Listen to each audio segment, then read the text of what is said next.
Saint Catherine. Movie की शुरुआत में हम एक अंधेरी टनल देखते हैं जो कि जमीन के नीचे है। वहाँ पर टेड नामी फादर आता है। यूँ लगता है जैसे वो कोई रिचुअल परफॉर्म कर रहा है। रिचुअल के दौरान ही उसे लगता है कि जैसे कोई गुर्रा रहा है। ये गुर्राने की आवाज किसी डीमन की थी, जिसे देखकर फादर चौंक जाते हैं। इसी के साथ सीन बदलता है एक चर्च इंस्टीट्यूट की तरफ, जहाँ पर एक सिस्टर किसी लड़की पर रिचुअल कर रही है। उस लड़की की आंखों को कवर करके, यानी उसकी आंखों पर पट्टी पहनाकर उसे किसी कमरे में ले जाया जाता है। वो लड़की वहाँ मौजूद एक शीशे को उठाती है, जिसके बाद उसे कुछ हेलुसिनेशंस आते हैं। ये मंजर इस मूवी की पहली कहानी से जुड़ा है। उस लड़की के विजन में हम दो औरतों को देखते हैं, एक बूढ़ी और एक जवान। वो दोनों साथ अंधेरे कमरे में टीवी पर कोई मूवी देख रहे होते हैं। दिखाया कुछ यूँ जाता है कि वो बूढ़ी औरत इस जवान लड़की की माँ को बहुत अच्छे से जानती है, वो औरत जो कि अब इस दुनिया में नहीं है। ये दोनों लेडीज एक साथ बैठी होती हैं। तभी उस जवान लड़की को लगता है कि जैसे उसे कोई देख रहा है। वो काफी घबरा जाती है। पास बैठी बूढ़ी औरत उसे समझाती है कि परेशान मत हो, ये जो तुम महसूस कर रही हो ये सिर्फ तुम्हारे दिमाग में है, हकीकत से इसका कोई लेना देना नहीं। मेरे साथ भी ऐसा ही होता था जब मैं तुम्हारी उम्र की थी, और उस वक्त मुझे तुम्हारी माँ ने संभाला था। साथ ही वो बूढ़ी औरत उस जवान बच्ची को ये भी बताती है कि मैंने एक किताब पढ़ रखी है और उसका कॉन्टेक्स्ट मैं तुम्हें समझाती हूँ। तुमने महसूस किया होगा कि जैसा तुम सोचती हो तुम्हारे आसपास की दुनिया भी तुम्हें वैसी ही लगने लगती है। और इसका मतलब ये हो सकता है कि जैसे हर इंसान के साथ एक फरिश्ता होता है, एक एंजल होता है, इसी तरह हर इंसान के साथ एक डीमन भी होता है। अगर इंसान हर वक्त नेगेटिव सोचता रहे तो उसका डीमन मजबूत होता जाता है, इतना मजबूत कि अगर तुम हर वक्त उदासी में रहोगी तो वो तुम पर हावी हो जाएगा। तो बेहतर है कि तुम अपनी सोच को खुद पर हावी मत होने दो और खुश रहो। लेकिन अगर तुम इसमें नाकाम हो जाओ और वो डीमन तुम पर हावी हो जाए, जैसा कि अब मैं तुम्हारी हालत में देख पा रही हूँ, तो इसके लिए मैं तुम्हें एक रिचुअल बताती हूँ। तुम्हारी माँ इन रिचुअल्स पे यकीन नहीं करती थी, लेकिन मैं करती हूँ, क्योंकि इसके बाद से मैं बिल्कुल ठीक हो गई थी। अब वो ओल्ड लेडी उसे रिचुअल करने का तरीका बताती है। पहले तरीके में आता है स्पेल्स, यानी जादू मंत्र के थ्रू रिचुअल करना। दूसरा है मैनिफेस्टेशन। तीसरा तरीका हमसे हिडन रखा जाता है। चौथा तरीका होता है रेवलेशन। फिर होता है वो रिचुअल स्टार्ट। उस जवान लड़की के हाथ में एक शीशा पकड़ाया जाता है। जैसे ही वो कुछ स्पेल्स बोलती है तो उसे शीशे में एक डीमन दिखाई देता है। वो चौंक जाती है, डरकर शीशे को फेंकती है। तभी उसके सामने उसकी मरी हुई माँ आ जाती है। ये आखिर हो कैसे गया, उसे कुछ समझ नहीं आ रहा था। उसकी माँ उसके कान में कहती है, मेरी बेटी अब तुम आजाद हो। लेकिन साथ ही उसकी माँ वापस उसी बूढ़ी औरत में बदल जाती है। वो बूढ़ी औरत उस जवान लड़की के पेट में स्टैब करती है। वो लड़की वहीं बेहोश हो जाती है और जब उसे होश आता है तो वो फौरन से अपने पेट को देखती है। चाकू का निशान अभी भी वहीं था, लेकिन उसमें से कोई खून नहीं आ रहा था। ये जवान लड़की अब अपने हाथ में हैमर उठाती है, क्योंकि वो बहुत डर चुकी थी। वो नीचे लाउंज में जाती है और देखती है कि बूढ़ी औरत वहीं बैठी टीवी देख रही है। ये उसके लिए काफी चौंका देने वाली बात थी। जब वो जाकर उस बूढ़ी औरत से बात करने की कोशिश करती है तो वो नोटिस करती है कि वो बूढ़ी औरत वहीं पर स्टिल बैठी हुई है, न किसी बात का जवाब दे रही है और न हिल रही है। तभी उस जवान लड़की को एहसास होता है कि मैं तो किसी और दुनिया में फंस चुकी हूँ और जरूर यहाँ कुछ न कुछ गलत हो रहा है। तभी यहाँ पर सीन थोड़ा सा अनफोल्ड होता है और हमें दिखता है कि उस बूढ़ी औरत ने जानबूझकर उस जवान लड़की से ऑफरिंग रिचुअल करवाया था, जिसके बाद ये जवान लड़की बहुत मुश्किल में फंसने वाली थी। इसी के साथ उस जवान लड़की को खून की उल्टी आती है। ये देखकर वो घबराकर चिल्लाने लगती है कि ये मेरे साथ हो क्या रहा है। ये जवान लड़की उस बुरी औरत के हाथों धोखा खा चुकी थी। वापसी का भी कोई रास्ता नहीं था, क्योंकि अब ये डीमंस के हवाले थी। इस जवान लड़की का नाम हमें सारा बताया गया है। नेक्स्ट सीन में हम चर्च इंस्टीट्यूट को देखते हैं। वहाँ हमें दिखाया जाता है कि एक सिस्टर से डिटेक्टिव बात कर रहे हैं किसी ऑर्फन लड़की के बारे में, जिसे फादर ने किडनैप कर रखा था और इस लड़की पर वो बहुत अजीब तरह के रिचुअल्स भी करता था। डिटेक्टिव सिस्टर से कहता है कि अब हमें इस लड़की की हिफाजत करनी है, क्योंकि जो इस पर हुआ ये डिजर्व नहीं करती थी। ये कहकर डिटेक्टिव तो चला जाता है। इसके बाद सिस्टर उस ऑर्फन लड़की को उसके कमरे तक लेकर आती है। अब से वो ऑर्फन लड़की यहीं पर रहने वाली थी। कुछ ही देर गुजरने के बाद हमें दिखाया जाता है कि उस अजीब लड़की को फ्लैशबैक्स आ रहे हैं उसी अंडरग्राउंड टनल के, जहाँ से उसे डिटेक्टिव ने छुड़वाया था। वो देखती है कि उसके साथ कोई डीमन भी था और अब ऐसा लग रहा था कि वही डीमन उसके अंदर आ चुका है। अगले रोज सिस्टर उस ऑफर लड़की के पास आती हैं और उसे कहती हैं, मेरे बच्चे तुम फिक्र नहीं करो, तुम्हारे जितने भी ट्रॉमास हैं या तुम्हारे ज़हन पर जितने भी बुरे असरात हैं, हम सब मिलकर उन्हें खत्म करेंगे। इसके बाद वो उसे रिचुअल के लिए ले जाती हैं और उसकी आंखों पर पट्टी बांध देती हैं। पता चलता है ये उसी सीन से कनेक्ट करता है जो कि हमने शुरू में देखा, और हमने वो कमरा भी देखा जहाँ पर सैटन से जुड़ी कुछ चीजें पड़ी होती हैं। हर चीज किसी न किसी एंटिटी से जुड़ी होती है, यानी ये ऑर्फन लड़की जिस भी चीज को हाथ लगाएगी हमें उसी एंटिटी से या उसी इंसान से जुड़ी हुई कहानी दिखाई जाएगी, यानी उसको वही विजन आएगा जो कि हमें मूवी में देखने को मिलेगा। जब इस ऑर्फन लड़की ने शीशा उठाया था, इस रूम में जितने भी ऑब्जेक्ट्स थे उन्हें टोटम कहा जाता है। इन ऑब्जेक्ट से जुड़ा हुआ डीमन अगर अपने टोटम को पाले तो या तो वो आजाद हो सकता है या और भी पावरफुल हो सकता है। तो इस चर्च इंस्टीट्यूट में स्टूडेंट्स को इन ऑब्जेक्ट्स के पास ले जाया जाता है ताकि वो इन ऑब्जेक्ट्स को विजिट करें और हर ऑब्जेक्ट की अलग हिस्ट्री जान सकें एक विजन की सूरत में। अब आते हैं मूवी के सीन की तरफ, जहां हम उस ऑर्फन लड़की को उसे रूम में एक गॉड टोटम उठाते हुए देखते हैं। उससे ऐसा इसलिए करवाया जा रहा था ताकि उसके अंदर मौजूद एंटिटी या डीमन को निकाला जा सके, और ये भी वजह थी कि हर टोटम की हिस्ट्री को उसके थ्रू जाना जा सके। जैसे ही वो नए ऑब्जेक्ट को हाथ लगाती है उसके सामने एक विजन आता है। इस सीन में हम देखते हैं एक प्रेग्नेंट लेडी को, वो बहुत बुरी हालत में है, उसका खून भी बह रहा है, लेकिन अफसोस की बात यह है कि वो पेट से बंधी हुई है और उसे बांधने वाला कोई और नहीं, उसका हस्बैंड ही है। वो दर्द से गिरा रही है और पानी मांग रही है। वो आदमी जिसने उसे बांध रखा है उसे पानी पिलाता है, लेकिन साथ ही उसे मारने की कोशिश करता है। वो लड़की इतनी आसानी से हार मानने वाली नहीं थी। वो उस आदमी को किक करती है और आहिस्ता आहिस्ता वहाँ से रेंग रेंग कर बाहर आने की कोशिश करने लगती है, पर वो आदमी अभी भी जिंदा था। यही हम देखते हैं कि उस लड़की का बेबी भी इस दुनिया में आ चुका है। वो जालिम शख्स जिसने उसे बांध रखा था वो उस बच्चे की जिंदगी ले लेता है। यहाँ पर हमें एक ट्रूथ पता चलता है कि ये औरत किसी और के बच्चे को नहीं बल्कि शैतान के बच्चे को दुनिया में लाई है, लेकिन वो आदमी हर बार इस सैतानिक बच्चे को मार देता। तभी हम देखते हैं कि वो लेडी दोबारा से मां बनने वाली है। इसी के साथ हम एक अजीब और गरीब शक्ल वाले डेविल को देखते हैं। वो डेविल आकर उस आदमी को जो कि उस लेडी का हस्बैंड है उसे ऑर्डर देता है कि अब जो आने वाला बेबी है तुम उसे अपने खून से बैप्टाइज करोगे।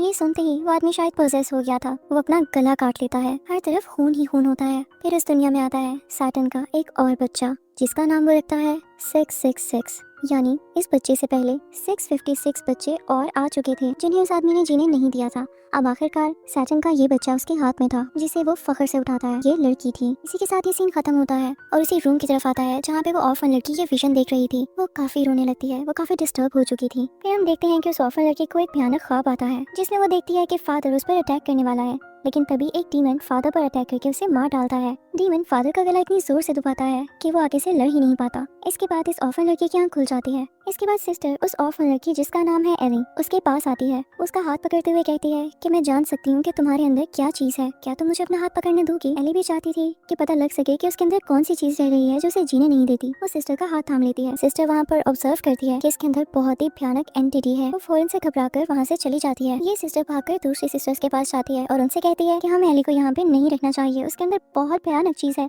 जो हमारे लिए खतरनाक हो सकती है। लेकिन बाकी सिस्टर्स उसे कहती हैं कि नहीं, हमारा फर्ज तो ये है कि अगर हमारे इंस्टीट्यूट में कोई थका हारा आया है या कोई ऐसा इंसान जिसे हमारी जरूरत है तो हम उसे पीछे नहीं हटेंगे, हम एली की भरपूर मदद करेंगे। उसके बाद हम देखते हैं कि एली को दोबारा से उसी रूम में भेजा जाता है कि शायद इसके अंदर मौजूद एंटिटी को सप्रेस किया जा सके। इस बार एली एक चाबी को चुनती है और इस चाबी से जो कहानी जुड़ी है वो मैं आपको सुनाती हूँ। नेक्स्ट सीन में हमें एक मुस्लिम घराना दिखाया जाता है जहाँ पर हम देखते हैं कि एक हस्बैंड और वाइफ रह रहे हैं। हस्बैंड अपनी बीवी की वजह से बहुत परेशान है क्योंकि उसे लगता है कि उसके अंदर कोई एंटिटी रह रही है और उसी को दूर करने के लिए वो एक मौलवी बुलाता है।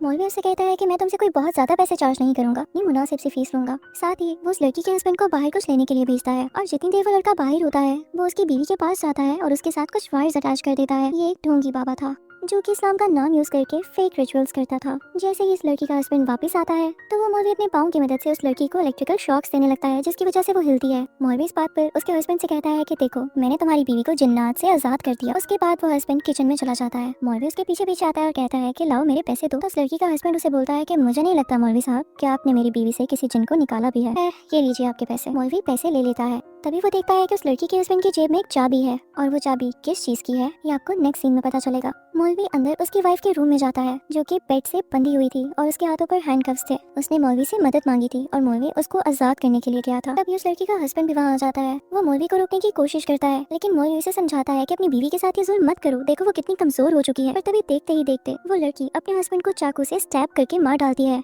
वो मौलवी उस लड़की को वहाँ से ले जाता है। जैसे ही वो दोनों बाहर जा रहे होते हैं तो मौलवी देखता है कि उसका हस्बैंड तो बिल्कुल ठीक ठाक किचन में खड़ा कुछ काट रहा है। यहाँ पर उसका हस्बैंड बिल्कुल ठीक आवाज में बोलता है कि मौलवी साहब आपको अल्लाह ने इस मजहब में भेजा तो, लेकिन आपने उस गॉड के साथ धोखा किया, आप ईमानदार क्यों नहीं रहे, आपने शैतान को क्यों चुना। इन दोनों में ये बातें हो ही रही होती हैं और मौलवी को अपनी किसी बात का जवाब मिल नहीं रहा होता। वो नोटिस करता है कि वो लड़की यहाँ से गायब हो चुकी है जिसे वो यहाँ से छुड़ा कर लेकर जा रहा है। वो वापस कमरे में उसे ढूंढने के लिए जाता है लेकिन बेड के ऊपर से जब शीट्स हटाता है तो ये देखकर हैरान रह जाता है कि वहाँ पर उस लड़की की बजाय उसकी अपनी बेटी थी। वो ये देखकर रोने लगता है और किरकिराने लगता है कि मेरी बेटी को छोड़ दो। तभी यहाँ पर उस आदमी की वाइफ आती है और कहती है कि तुम यहाँ पर इस वजह से हो क्योंकि तुमने गॉड को धोखा दिया है। अगर तुम्हारा ईमान मजबूत होता तो क्या पता गॉड भी तुम्हारा साथ देता, पर अब नहीं। जैसे ही वो ये बोलती है मौलवी की बेटी वहाँ से गायब हो जाती है। तभी मौलवी पीछे मुड़कर देखता है तो उसे उस लड़की के हस्बैंड की लाश मिलती है, यानी वो उसी वक्त मर चुका था और जिस इंसान ने उससे बातें की उसे खुद भी नहीं पता चला कि वो आखिर था कौन। वो घबराकर बाहर जाने लगता है लेकिन कमरे से बाहर उसे कुछ नहीं दिखता सिवाय अंधेरे के। और इसी के साथ ये सीन यहीं पर ही रुक जाता है। इस सीन के बाद भी यानी इस विजन को देखने के बाद एली की तबीयत और खराब होने लगती है। उसके अंदर मौजूद एंटिटी इतनी जल्दी हार मानने वाली नहीं थी,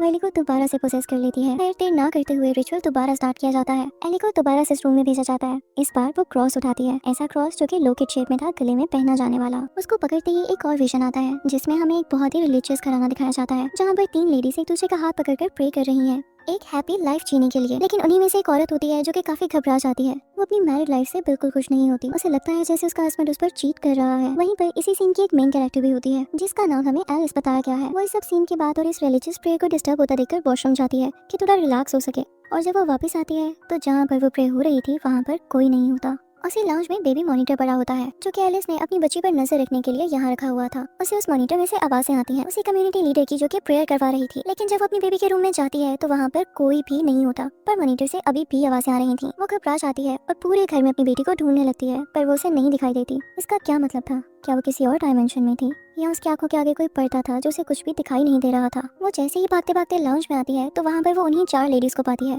जो उससे बहुत सीरियस होकर पूछते हैं कि एलिस, तुम अपनी जिंदगी में जो भी करती आ रही हो उसको मान लो, उसका इतराफ कर लो। यहाँ पर एलिस घबराकर बोलने लगती है, मैं अपने हस्बैंड को बिल्कुल भी टाइम नहीं देती और मैं एक अच्छी माँ भी नहीं हूँ। पर वो सब उसे कहती हैं कि हमें ये नहीं सुनना, हमें असल बात बताओ जो तुम इस जिंदगी में करती आ रही हो। पर तभी उन लेडीज में से एक लेडी उसके पास आती है। वो उसे उसका क्रॉस लॉकेट दिखाती है और बोलती है कि देखो, तुम्हारा ये लॉकेट किसी और आदमी के पास से मिला है जो कि तुम्हारा शौहर नहीं है। इससे जो भी जाहिर होता है तुम उस चीज को कन्फेस कर लो। तब यहाँ पर एलिस मानती है कि हाँ, मैं अपने शौहर पर चीट कर रही हूँ। ये बात सुनकर कम्युनिटी लीडर जो कि प्रेयर को लीड कर रही थी उसे एक किताब देती है। एलिस जैसे ही वो किताब पढ़ने लगती है वो उसके हाथों से गिर जाती है। ये किताब इनफैक्ट माफी के लिए थी, अपने गुनाहों से तौबा के लिए। जब कम्युनिटी लीडर ये देखती है कि इससे तो किताब पढ़ी ही नहीं गई तो वो अपने साथ बाकी लेडीज को लेती है और एलिस को मारने लगती है।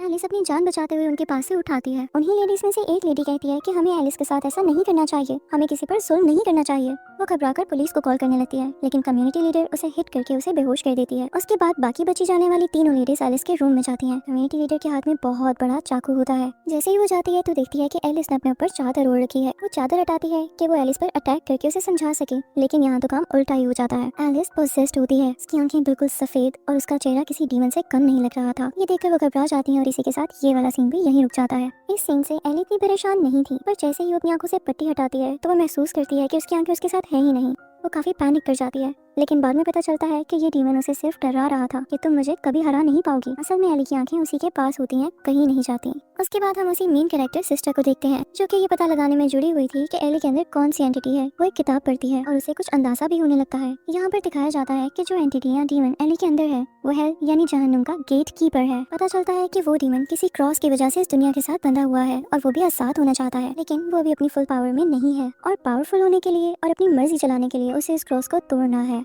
और वो क्रॉस उसी रूम में मौजूद है जहाँ पर एली बार बार जाती है। और बार बार रिचुअल फेल होने का भी यही पर्पस था कि एली के अंदर मौजूद जो डीमन था वो चाहता था कि एली बार बार उस रूम में जाए और उस क्रॉस का पता लगा सके। ये सब कुछ जानने के बाद वो सिस्टर पैनिक कर जाती है, लेकिन बाकी सिस्टर्स उसे समझाती हैं कि अब हम बहुत आगे आ चुके हैं, अब पीछे मत मुड़ना। इसी के साथ एली को दोबारा रूम में भेजती हैं। अब की बार एली उस रूम में से एक पट्टी को उठाती है जिस पर बहुत सा खून लगा था। और अब एक और विजन स्टार्ट हो जाता है एक नई कहानी के साथ। अब हम यहाँ पर एक फैमिली को देखते हैं जिसमें 4 लोग हैं, एक मियाँ बीवी और उनका एक बेटा और एक बेटी। उनकी बेटी पोजेस्ड होती है जिसको इन्होंने कमरे में बांध रखा होता है। ये लोग एक प्रीस्ट को बुलाते हैं ताकि अपनी बेटी को दिखा सके। हस्बैंड को तो प्रीस्ट पर जरा यकीन नहीं होता, लेकिन उसकी वाइफ उसे समझाती है और प्रीस्ट को वो निशान दिखाने लगती है जो कि उसकी बेटी के अटैक की वजह से उसके बेटे पर पड़े। वो लेडी प्रीस्ट से कहती है कि प्लीज एक बार मेरी बेटी को देख लीजिए। प्रीस्ट उस बच्ची के रूम में जाता है तो देखता है कि किसी कपड़े से उस बच्ची के हाथों को बांधा गया है। वो वहाँ पर जाकर मोबाइल से कुछ स्पेल सर्च करता है और उस पर एक्सॉर्सिज्म रिचुअल परफॉर्म करने लगता है। ये बात काफी अजीब थी क्योंकि अगर वो सच वाला प्रीस्ट था तो उसे मोबाइल से सर्च करने की क्या जरूरत थी। खैर उसके बाद वो उस लेडी से कहता है कि आपकी बेटी में कोई मसला नहीं है, ये बिल्कुल ठीक है, ये बिल्कुल प्रोसेस नहीं है। वो साथ ही उसके हाथों से पट्टी खोलता है और उसे गले से लगा लेता है। पर वो बच्ची प्रीस्ट के कान में बोलती है, मुझे माफ कर देना। इसी के साथ वो सारी की सारी फैमिली डीमंस में बदल जाती है। वो प्रीस्ट को खड़े खड़े ही मार डालते हैं। उसके बाद वो लेडी नॉर्मल हो जाती है, यानी उस पोजेस बच्ची की माँ। वो उस पट्टी को उठाती है जिस पर उसकी बेटी के हाथों का खून था और बाहर कूड़े में फेंक देती है जहाँ पर और भी पट्टियां मौजूद थी। इससे पता चलता है कि कोई पहला प्रीस्ट नहीं आया था उनके घर, और भी बहुत से प्रीस्ट आए थे, लेकिन इसी की तरह के फेक प्रीस्ट जिन्हें कोई एक्सोर्सिज्म नहीं करना आता था। और शायद यही इस फेक प्रीस्ट की सजा थी।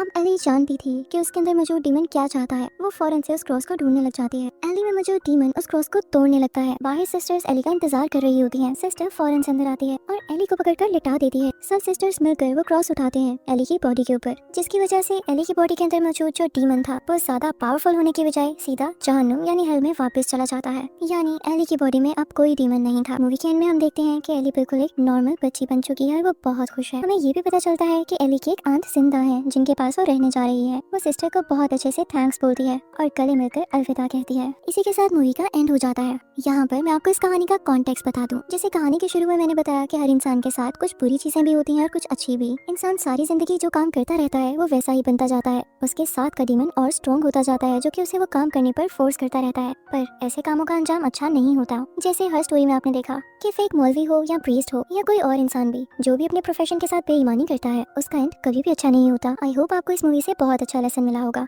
तब तक अपना ख्याल रखें। Good bye.